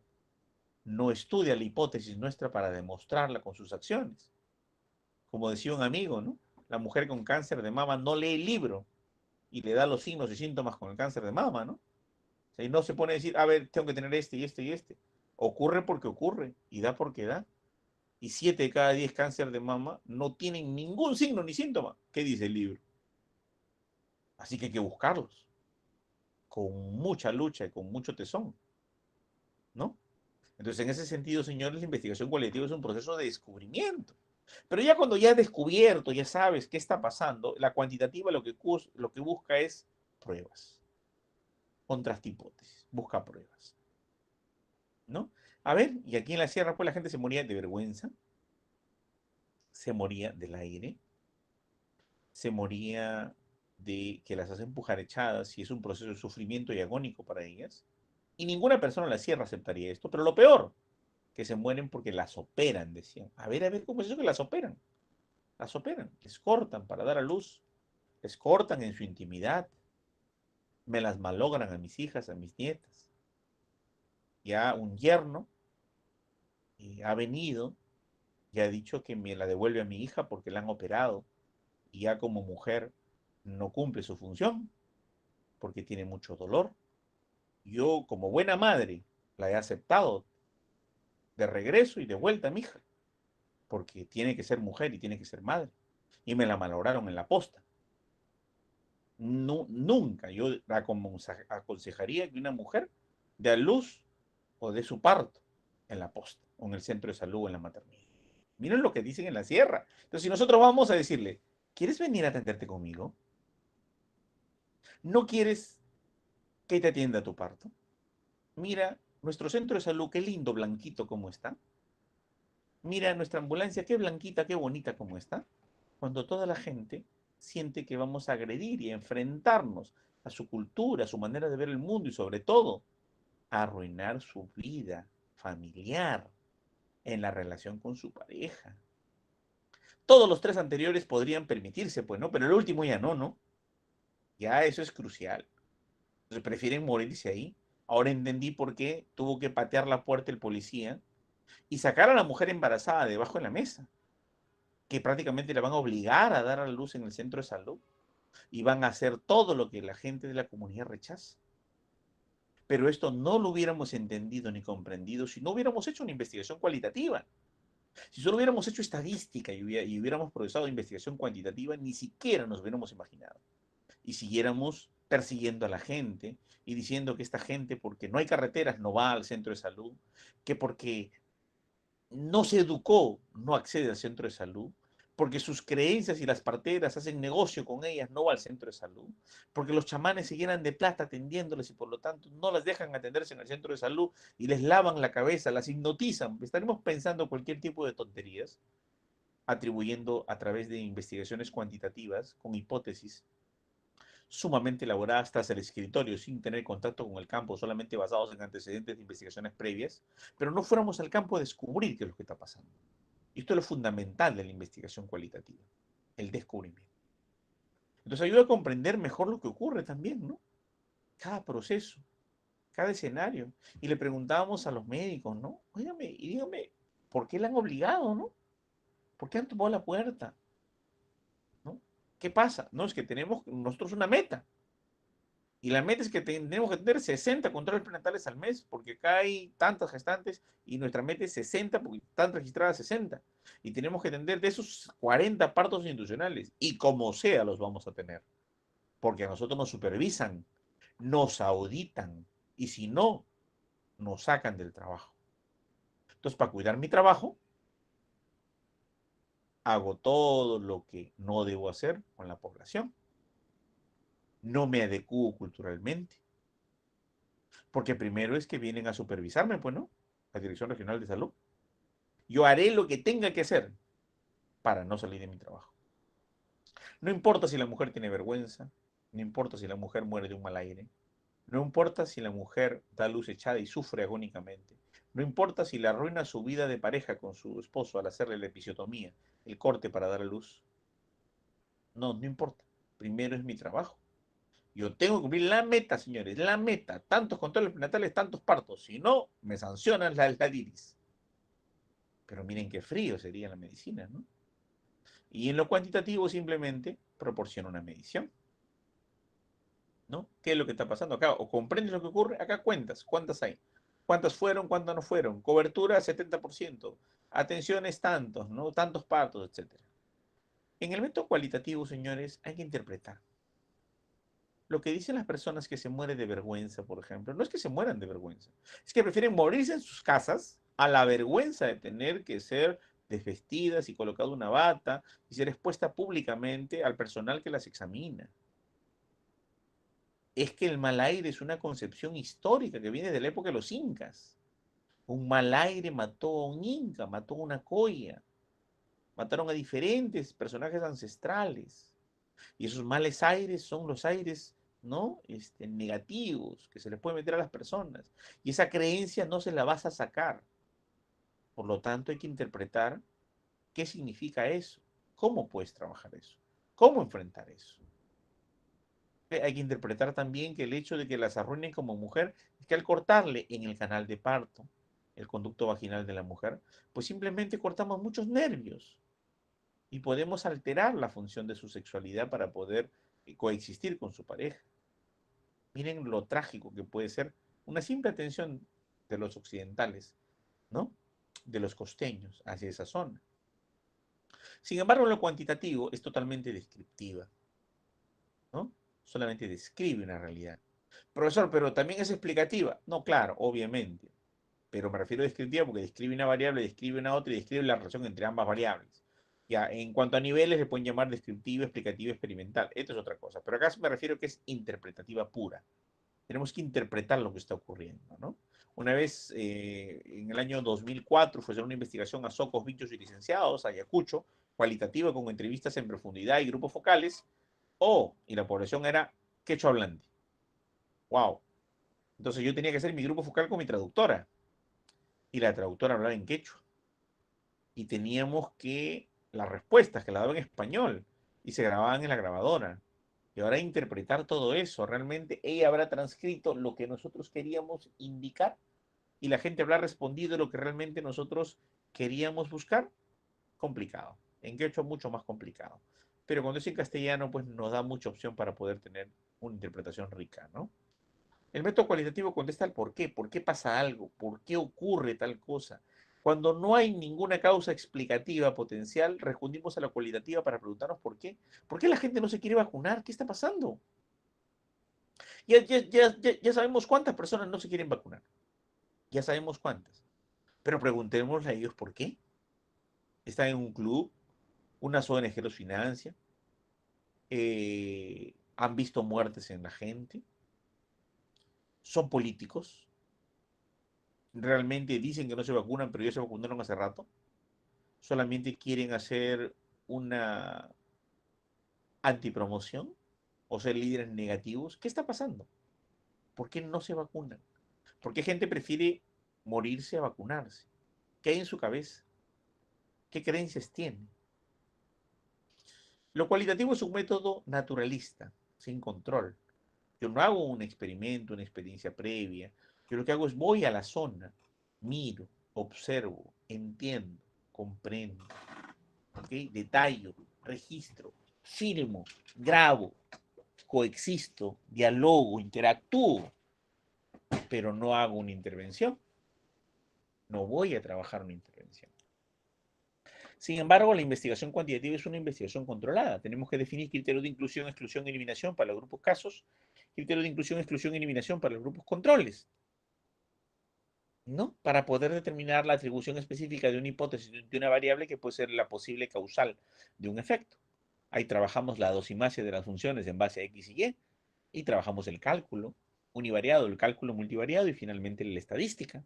Y por lo tanto decimos que f de x es igual a 3x cuadrados más 2x más 4, o y es igual a 3x más 2x, 3x más 2x medios más logaritmo neperiano de x, ¿no? Y trabajamos funciones, ¿no? Por lo tanto, esta medición controlada nos va a permitir establecer modelos matemáticos y ecuaciones funcionales para poder establecer la relación entre una variable independiente de eje X o abscisas y una variable dependiente del eje Y u ordenadas y establecer los gráficos espaciales para determinar las regresiones y correlaciones. De lo contrario, si no hubiera una medición controlada, con criterios de inclusión, exclusión, eliminación exhaustivos que complementen o integren los integrantes de mi población y mi muestra, la investigación cuantitativa no sirve. Bueno, no es ni cual ni cuanti, es cualquier cosa, ¿no? La investigación cualitativa es subjetiva. Como vuelvo a explicar en el cuadro general que había establecido, lo subjetivo me refiero a que si hacemos varias personas la investigación, un individuo clasifica los resultados de una manera, otra persona clasifica los resultados de otra forma, otro investigador los clasifica de otra manera, pero la idea es que todos recogen información narrativa, expresada, eh, narrada por los integrantes de la muestra de mi investigación cualitativa. ¿Ok? Y esos reportes van a ser organizados diferente, tabulados diferente. Tabulados me refiero a tablas de categorías, ¿eh? No me refiero a porcentajes, esas cosas, ¿no? Trabajados redes semánticas distintas, espinas explicativas diferentes. La misma clasificación de las categorías pueden ser totalmente distintas. Por lo tanto, por eso es subjetivo. Porque la verdad, la historia, la naturalidad, la cosmovisión de la población se clasifica de manera distinta, pero es la misma verdad, mirada por diferentes ojos. A eso se refiere la subjetividad. Mientras que la objetividad en lo cuantitativo se refiere que yo voy a sacar variables de ti, ¿no? Abstraigo variables o hechos. Abstraigo, por ejemplo, elementos como tu edad, tu peso, tu talla. Los abstraigo, ¿no? No me importa, ¿no? Está en sobrepeso, punto. No importa si tienes huesos anchos, ¿no? O de mayor cantidad cálcica. No importa si el diámetro de tu cráneo es mayor. No importa nada, ¿no? Ni la constitución de masa magra o músculo es mayor. Lo que importa es que hay obesidad, punto, ¿no? Entonces, y eso pues se analiza el peso por la talla, ¿no? Que es el índice de masa corporal. Caramba. Y todo lo demás no, ¿no? ¿Cuántos casos hay de obesidad que luego van al especialista y que no son obesidad, ¿no? Simplemente hay una estructura ósea mucho más gruesa, fuerte, estructural, distinta a otro tipo de masas óseas, ¿no? Y de repente incluso está más saludable que aquel que, entre comillas, está bien para el índice de masa corporal, ¿no? Objetiva, ¿no? Entonces, objetiva es que definitivamente sacamos hechos, mediciones precisas. Lo cualitativo siempre se analiza desde dentro de los datos, o sea, entra, ¿no? Parte, se va hacia el interior, ¿no? Hacia el interior, señores, de la información. Mientras que o sea, desde el testimonio profundo de un hecho o de un acontecimiento, un fenómeno que arguyen las personas. Mientras que un cuantitativo se va desde fuera de los datos, ¿no? De aquello que podemos observar y evidenciar objetivablemente. Como por ejemplo en un número de hijos. Los cuentas, ¿no? Ahí está 1, 2, 3 hijos, ¿no? La edad, ahí sacamos el DNI, lo miramos, ¿no? Ahí está la edad. Estado civil, partida de nacimiento, ahí está, se evidencia desde fuera de los datos, ¿no? La fiebre, ahí está, te ponemos el termómetro y tienes 37.5, ahí está, o 38, se evidencia, ¿no? Está desde fuera de los datos. No analizas la razón profunda del ser, ¿no? No desde dentro de los datos. Por lo tanto, el cualitativo es exploratorio. Explora, busca cosas, trata de ir más allá y poder entender la naturaleza de un problema, ir más allá de ese problema, ir más allá de las causas, ir a las causas de las causas de las causas de las causas. Y de repente destruir todo lo que se conoce y empezar otra vez de cero. Por eso es exploratorio. E inductivo, obviamente, por lo que dice acá, ¿no? Mientras que el cuantitativo es confirmatorio o deductivo. Cuando hablamos de confirmatorio, hablamos de que contrastamos, aceptamos o rechazamos la hipótesis. El cualitativo es orientado al proceso. Quiere decir que no me importa a mí un resultado, ¿no?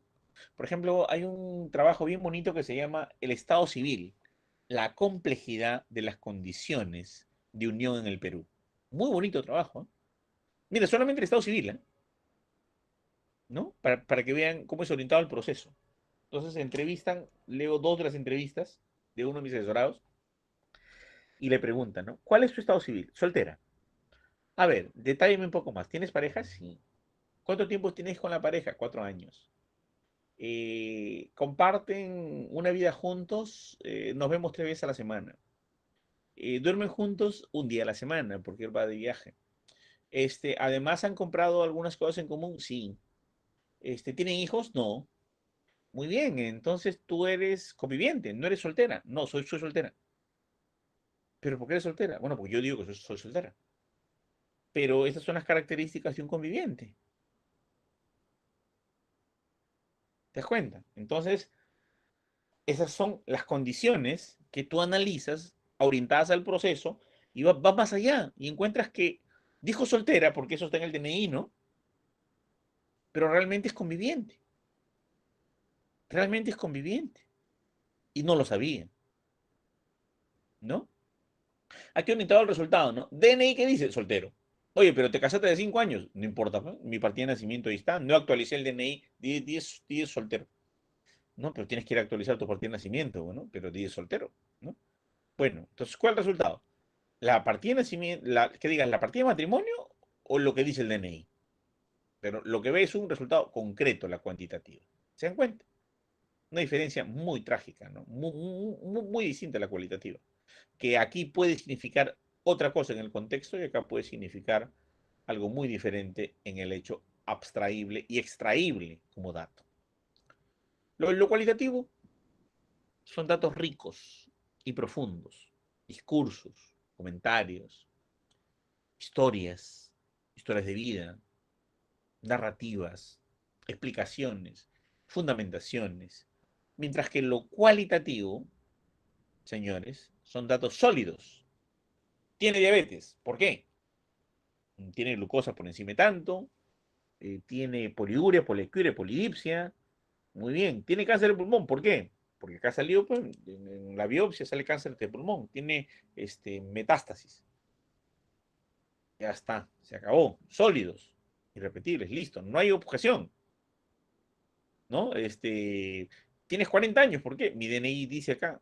Bueno, pero si no tienes DNI, bueno, la partida de nacimiento dice acá, tienes 40 años. Datos sólidos, ¿no? Irrepetibles, ¿no? La cualitativa, no generalizable. Bueno, a la investigación cualitativa no le importa generalizar, ¿no? No le interesa generalizar. Lo que le interesa es estudiar la particularidad.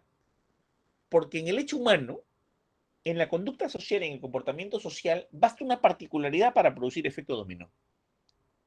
El efecto dominó nace de una sola particularidad. ¿Ok? Es lo que se le llama el efecto ala de mariposa, ¿no? No sé si ustedes han oído hablar de la teoría del efecto ala de mariposa, ¿no? Basta que un aleteo de una mariposa en algún lugar del mundo sea irregularmente diferente a como siempre lo fue, para producir un cambio tan grande en el mundo que quizá el mundo nunca vuelva a ser de la misma forma que lo fuere, ¿no? Y hay una película incluso, ¿no? Que se llama El efecto mariposa. Véanla, por favor. Que es justo la riqueza de la razón de ser de la investigación cualitativa, ¿no? ¿No? Por lo tanto, aquí no nos importa la generalización, nos importa la particularidad, porque la particularidad que ocurre, si no hubiera habido un Canevo, que de seguro ha de ser un imitador de los Mara Salvatrucha, de repente, no lo sabemos, pero si no hubiera un líder delincuente de la época en ese entonces, quizá no hubiera delincuencia con ese tipo de mortalidad como la hay en el Perú, porque es exclusiva de Perú. Así no es la delincuencia en Argentina, así no es la delincuencia en Chile, así no es la delincuencia en otros países, así es la delincuencia peruana. Y hubo un predecesor que produjo un efecto mariposa, un efecto de imitación, un efecto dominó, que fue Canevo. Y así, si de repente la página 11 no se hubiera perdido, de repente todos los presidentes hubieran sido diáfanos, inmaculados, impolutos. De repente no hubiera habido ninguna posibilidad de corrupción y quizá nunca se hubiera visto ninguna posibilidad de que algún presidente esté procesado y no hubiera habido ninguna conducta imitable. Y quizá no se hubieran tentado las grandes empresas constructoras a ofertar algún tipo de estipendio o de apoyo financiero extraoficial. ¿Se dan cuenta? Entonces, es no generalizable, ¿no? Y no nos importa que sea generalizable. Nos importa la particularidad porque la particularidad puede cambiar el planeta. Aquí, sin embargo, lo cuantitativo nos habla de que es generalizable. La muestra se generaliza a la población, de la población se generaliza al universo. Sobre todo una relación potencial de las variables, como por ejemplo, sí, a ver, el fumar produce cáncer, de una muestra, lo será en la población, lo será en el universo. Pero eso es muy importante. Pero esto de acá es trascendental. Por el efecto dominó que les comentaba. ¿Ok? Y el concepto que Mendenhall hablaba sobre la imitación social. Imitamos, señores. O a ver, dígame quién no tiene WhatsApp. A ver, quién no tiene TikTok. A ver, quién no tiene Facebook. 2 o 3 por ahí. Somos imitadores. Imitadores sociales. Y aquel que no lo tiene, bullying, ¿no? Bullying, ¿no? A ver, en el cumpleaños, en la fiesta, en el baile de promoción, bullying aquel que no tiene WhatsApp. Bullying aquel que no tiene, no, y bullying social me refiero de alto nivel, ¿eh?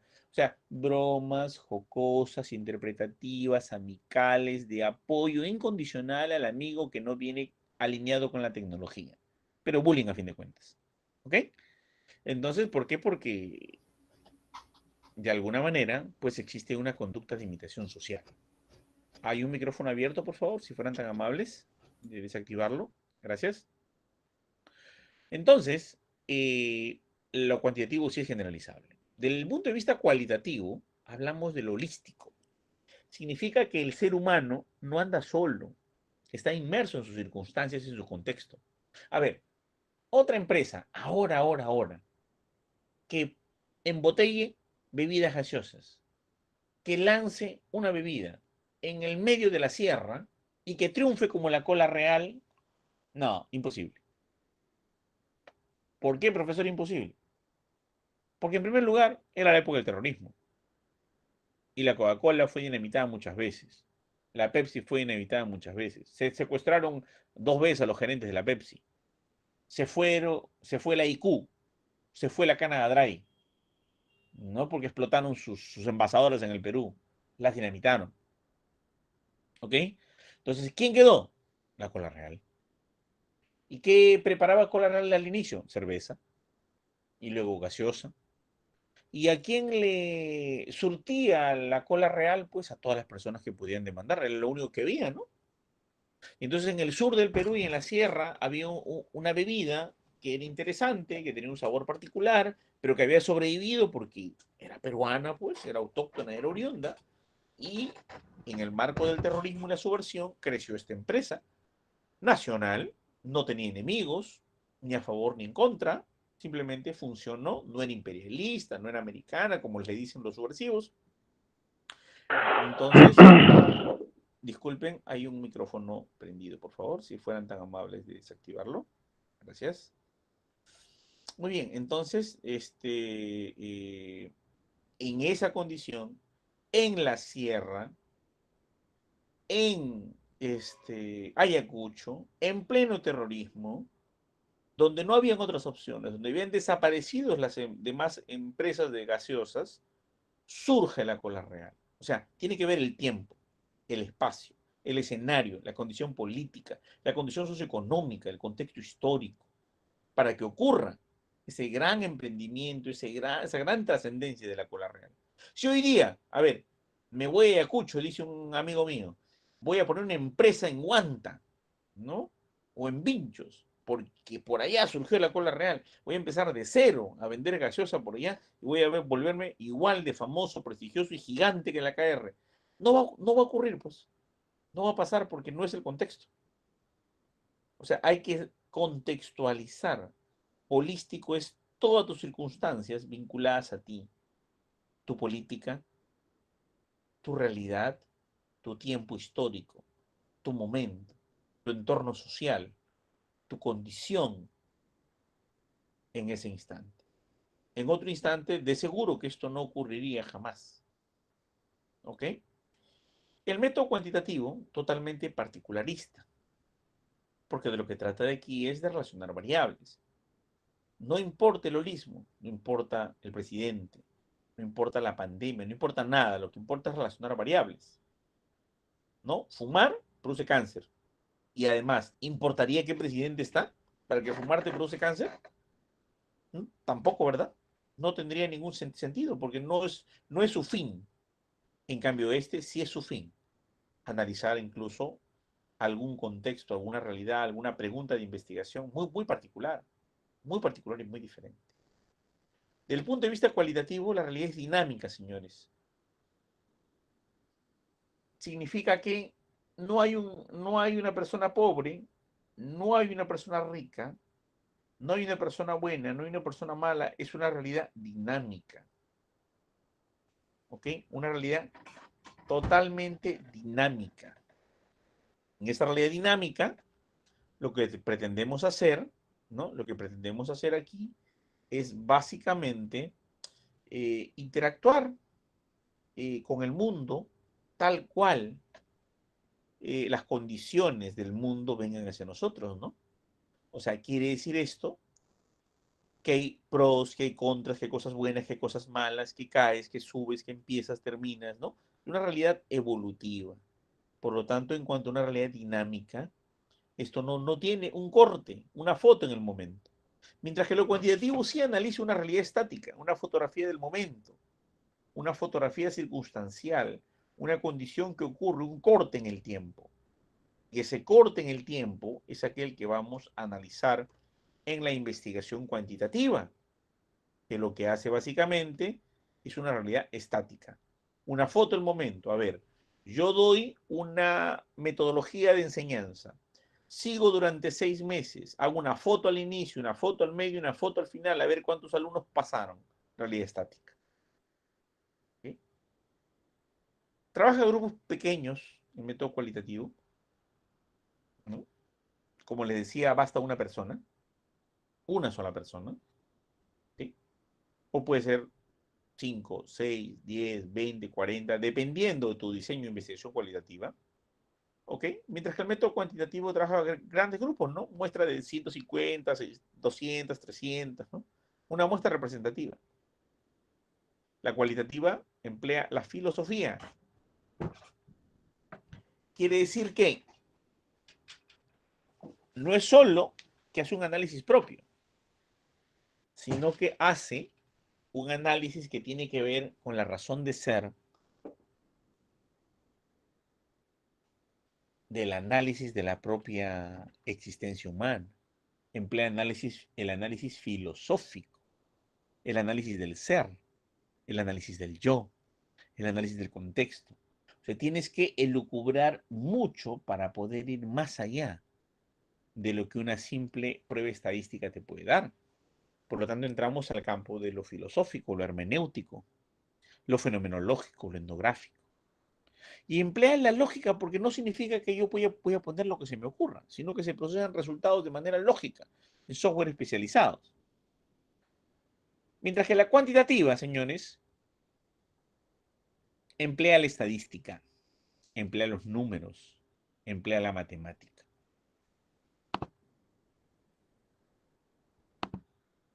Muy bien.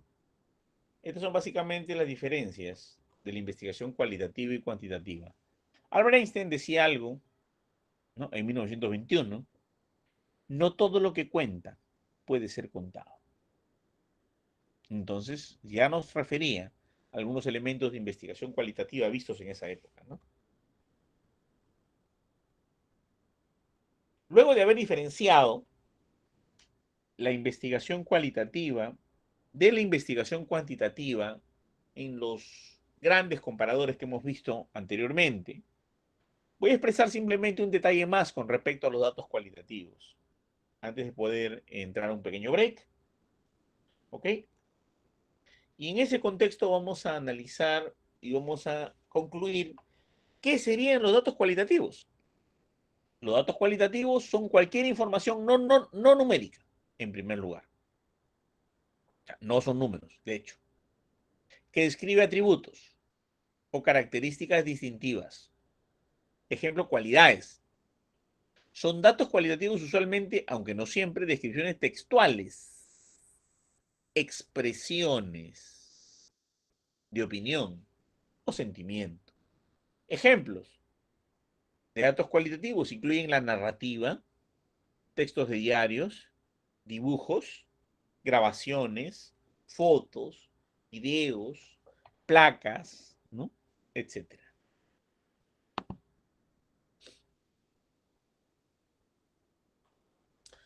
Entonces, los datos cualitativos, señores, tienen que ser analizados y tienen que ser procesados. Entonces, la investigación cualitativa, ¿qué involucra? El trabajo con esos datos cualitativos. Involucra descripciones gruesas de los pensamientos y acciones de las personas dentro de un contexto de sus vidas diarias. Ojo, el contexto tiene que ver, como les digo, ¿no? Eres tú más tus circunstancias, no solamente eres tú. Tú puedes comer la mejor comida del mundo un día, un almuerzo muy delicioso, por ejemplo en el Cordano, o puedes comer un rico filete en el hornero, o tomar un desayuno de gorrino en el molinero, pero si ese día peleaste, o te botaron del trabajo, o te despidieron o te bajaron el sueldo, ¿ok? Entonces, no se va a disfrutar igual. No lo vas a comer igual. Siempre hay un contexto. Entonces, por eso dice, son decisiones gruesas de los pensamientos y acciones de las personas dentro del contexto de sus vidas diarias. El punto de la investigación cualitativa es comprender una situación desde el punto de vista de la gente involucrada y usando sus palabras y sus significados. ¿Qué quiere decir? Que vamos a transcribir literalmente lo que las palabras y los significados tengan cada una de las personas que son estudiadas. Esta investigación cualitativa no pregunta, ¿qué es lo que veo que está haciendo la gente? Sino más bien se pregunta, ¿cómo es que la gente se ven a ellos mismos lo que están haciendo? Por ejemplo, una persona que trabaja en una universidad puede que llegue tarde siempre, pero él siempre tiene una excusa. Y como siempre tiene una excusa, él no lo ve mal. él le va a echar la culpa a las circunstancias, a las personas que conviven con él, a su entorno y a su alrededor, pero normalmente no vamos a ver a la persona involucrada, digamos, en una responsabilidad, en un mea culpa muy fuerte. ¿Por qué? Porque la culpa fue el tráfico, se quemaron las tostadas, hizo cortocircuito la cafetera, no había agua caliente, cortaron el agua, ¿no? O diferentes otras cosas, ¿no? Entonces, nosotros no analizamos nuestra interpretación. Este es un tardón que siempre va a justificar su tardanza. No, nosotros vamos a escribir lo que la gente dice, ¿no? ¿Cómo es que se ven esas personas lo que están haciendo? Y a mí me importa mucho eso, señores, porque la persona que en la sierra consume hierbas para curarse el cáncer, se ve a él mismo que se está curando. Y si no lo entiendo desde esa posición, yo no voy a poder trabajar nada, no voy a poder intervenir nada, no voy a poder darle un tratamiento quimioterápico, no voy a poder llevarlo al hospital, no voy a poder hacer absolutamente nada si esta persona no lo comprende. Entonces yo tengo que estudiar y hacer mi investigación desde el punto de vista cómo la gente se ve a sí misma lo que está haciendo.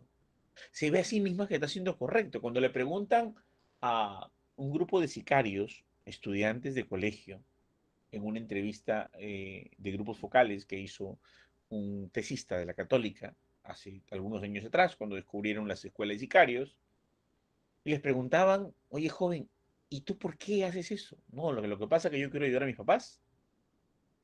¿Cómo así quieres ayudar a tus papás? Bueno, pues yo estoy en quinto año y media, pero yo viajo a Lima 2 días a la semana y lo que hago es hago un par de trabajitos para sacar unos 2.000 soles al mes y con eso ayudo a mis papás.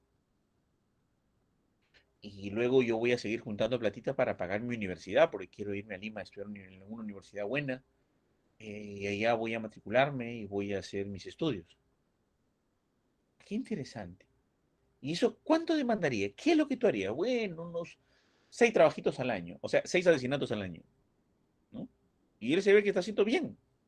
Él se ve que está trabajando. Él se ve que está emprendiendo. Él se ve que está ayudando a la familia. Él se ve que está juntando dinero para su emprendimiento en la universidad a costa de matar. Pero si nosotros no nos ponemos en el zapato de la persona que se ve así, no lo vamos a entender. No vamos a poder hacer una investigación cualitativa. Vamos a decir, vamos a denunciarlo, vamos a criticarlo, vamos a juzgarlo. Y el investigador jamás puede hacer eso. El investigador es imparcial. Entonces, cuando se hace una investigación cualitativa, observas, no criticas, analizas, no te parcializas, mides, no cuestionas, observas, no te sorprendes. ¿Se dan cuenta? Entonces es fundamental por encima de la cuantitativa lo que hace la cualitativa, ¿no? ¿Qué es lo que veo yo? ¿Que está haciendo la gente? No, sino más bien, ¿cómo es que se ven estas personas lo que están haciendo?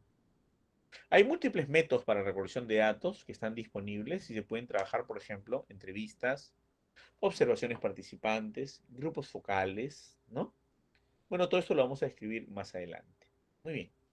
Señores, nos quedamos aquí y voy a darle para su break a ustedes un pequeño test, ¿no? Un pequeño test para ver cómo nos ha ido en esta primera parte de la clase. Vamos a copiar y vamos a ir al Meet. Dejamos de compartir. Dejamos de compartir. Y voy a colocarles aquí este pequeño test. Si copio bien, ya les pasé el librito. Ok, y acá tenemos nuestro test. Ok, a ver, déjenme probar si subió. Ajá, ahí está. Ahí está. Es una pruebita de entrada. de acuerdo a lo que hemos escuchado el día de hoy, de acuerdo de aquello que hemos conversado, hay cosas que todavía no les he explicado todavía, pero quiero ver entre lo que les he explicado y lo que no he explicado un poquito cómo están. ¿Qué es lo que conocen ustedes sobre el proceso de investigación cualitativa? Y cómo abordamos pues dicho proceso en la investigación y cómo nos va a ayudar a hacer una investigación, ¿no? Muy importante, ¿no? Dentro del campo de la ciencia y tecnología, del I más D más I. Bien, señores, lo dejamos aquí, damos 15 minutos de break. En este break, estírense, relájense un poco, respondan en 5 minutitos o 3 minutitos ese test.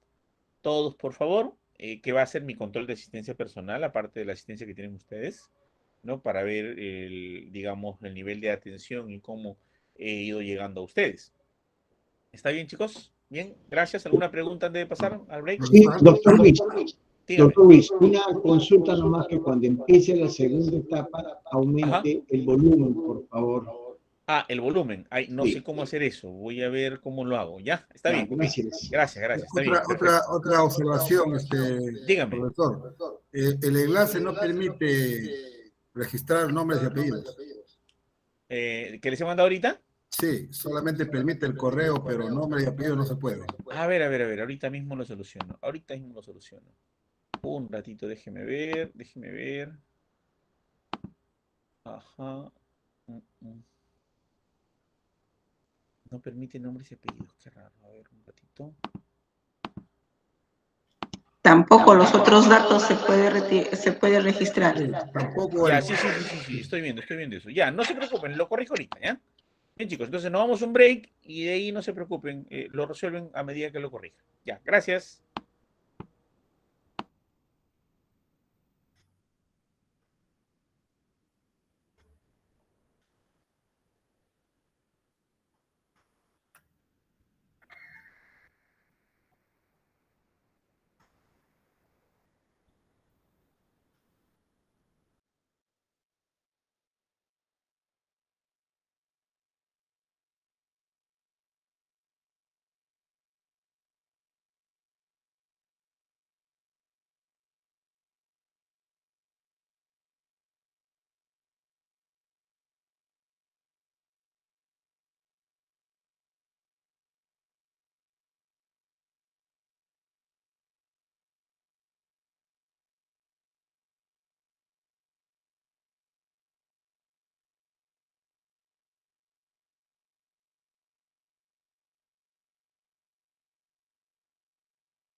¿Me confirman si ya pueden actualicen?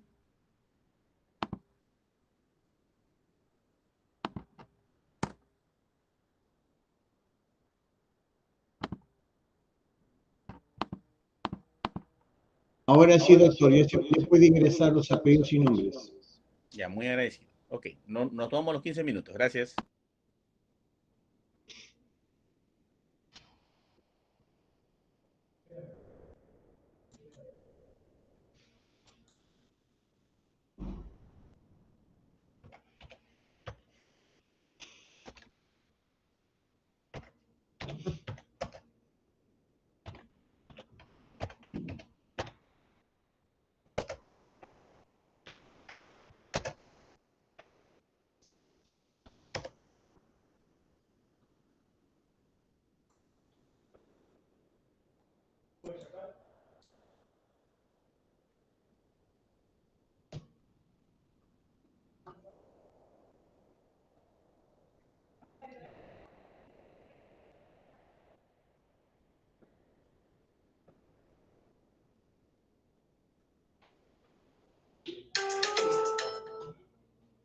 Hola, Lucho. Apaga todo bien.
Bueno, señores, vayan terminando de entregar su test.